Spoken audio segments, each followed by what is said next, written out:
Now, we've already seen how we can configure our SSH server, but we can also configure our SSH client.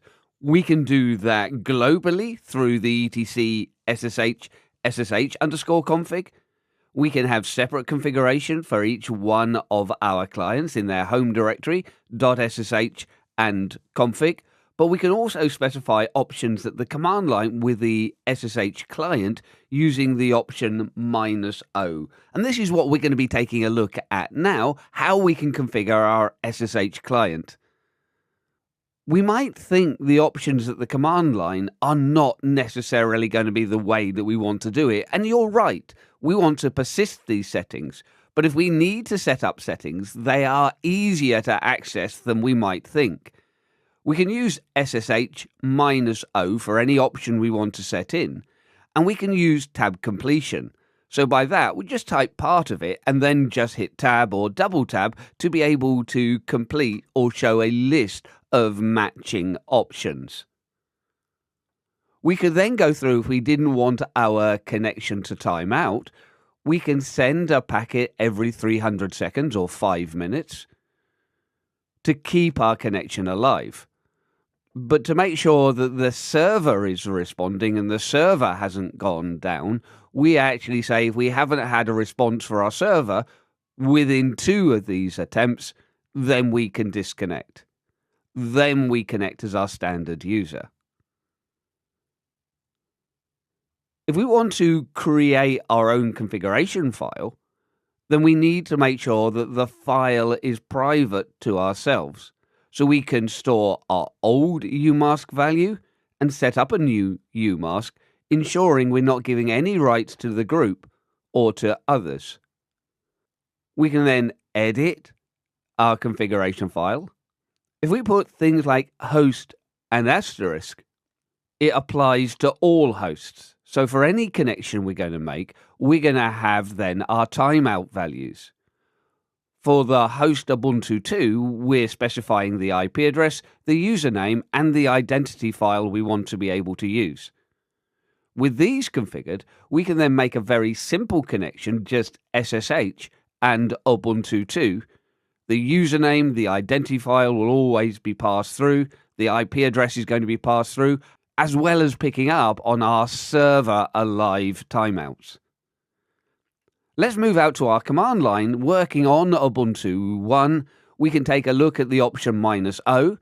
We can take a look at our configuration file, and we'll see how we can create then even simpler access to our remote system. And here we are on our glorious Ubuntu 1 system.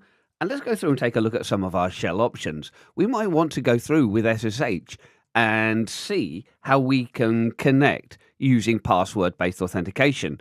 Now remember though, we have turned off password-based authentication, but if we want to check that it is truly working, then using options, we can go through and force password-based authentication. So we can go -o, and then I just type pref, and then I use the tab completion. So we can see then we've got preferred authentications. And even on the value, we can look at the values that are available to us. So we can then go through and specify password. We can set up another option. And with this option, we want to disable public key authentication. So public key authentication, and we can set this to no. So all of this, we want to try and force the client only to use password-based authentication when we connect as Tux through to our remote Ubuntu 2 system. So as we go through then on try this, it isn't going to work because we're not going to allow password-based authentication from the remote Ubuntu 2 system. And sure enough, we're getting a permission denied coming back saying that we should be using public key authentication. Now, although we would default to using our public key, we can actually go back and change these settings. So we can go through and put our preferred authentication to be public key. These are our client preferences. So long as the server accepts our preferences, it will abide by them. Public key authentication, then yes. And then, of course, we're in straight away and look at our prompt, Tux at Ubuntu 2. So this then has worked. So we can test configurations by using options at the command line. But if we want to keep these options persistent, we're going to create our own configuration file. The client configuration file for individual clients is going to be in the .ssh subdirectory and is called config. But it does need to be kept private to the user.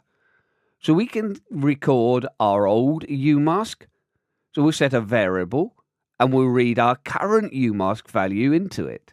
Becomes then an easy way that we can restore it without having to know what our current umask is. Brilliant when we're creating scripts. We can set then the umask to our desired value. So 077 is going to remove no permissions from the user, all permissions from the group, and all permissions from others. So it's going to keep the new file that we create private. The file doesn't exist, we are creating it, and we can go ahead and then use our text editor, either Nano or Vim as I'm using here. .ssh in your home directory. Config needs to be the name of the file. And of course, it's going to be an empty file when we open it. We can put in our configuration values that we want to use. And we're going to start with a host alias. So if I go through and put in a record host with asterisk, we're applying to all hosts. Whether they're defined in the file or not, the settings that we put underneath the asterisk will apply to all hosts.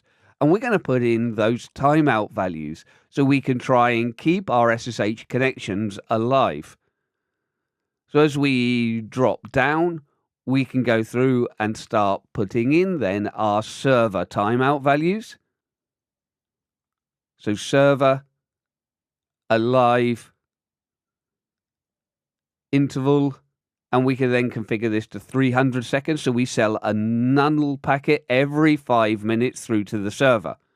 And of course, though, the server might go down, so there's no point keeping the client open. To detect whether or not the server has gone down, we can then go through and put our server alive count max,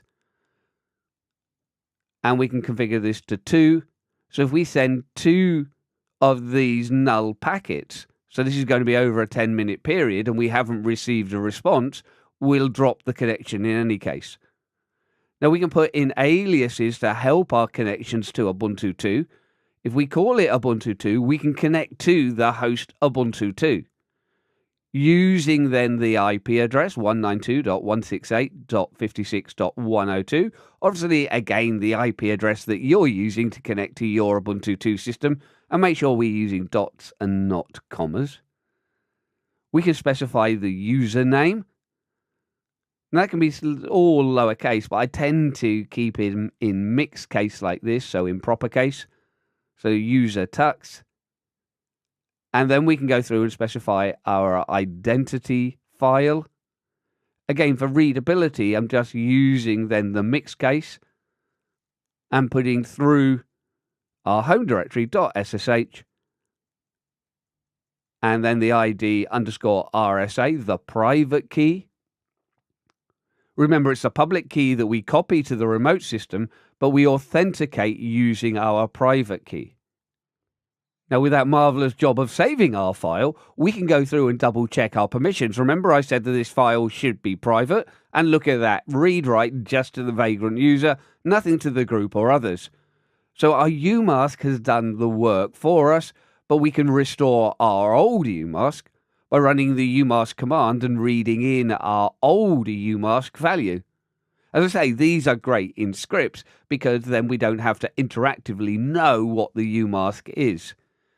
But having created our config file, we can connect through to Ubuntu 2 by name now, the alias that we created, and it's going to inherit everything from the alias asterisk, as well as the settings that we configured for the username, the host name, and, of course, the identity file. But look at that. Look how easy it is now. Just SSH Ubuntu 2, and we're into that system. And we can clear out of that, back to Ubuntu 1, and go back to our slides so we might summarize just a little of what we've looked at in this module.